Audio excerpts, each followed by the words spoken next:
வணக்கம், நான் உங்கள் வழக்கறிஞர் ஜார்ஜ் பெலிஜன். இந்திய தண்டனை சட்டம் பிரிவு 29 பற்றி தான் நம்ம டீட்டெயிலாக பார்க்க போகிறோம். Section 29 of IPC.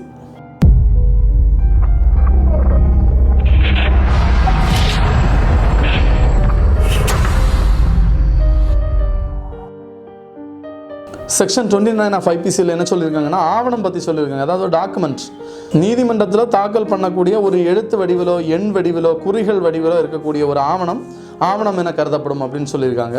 எக்ஸாம்பிளுக்கு என்ன சொல்லியிருக்காங்கன்னா, இப்போ ஒரு ப்ரோனோட்டு போடுவாங்க, கடன் உறுதி சீட்டு எழுதுவாங்க, அதே மாதிரி ஒரு ஒப்பந்தம் எழுதுவாங்க, 2 பேர் தமிழில் ஒரு ஒப்பந்தம் போடுவாங்க, இந்த ஒப்பந்த ஆவணம் கருதுவாங்க.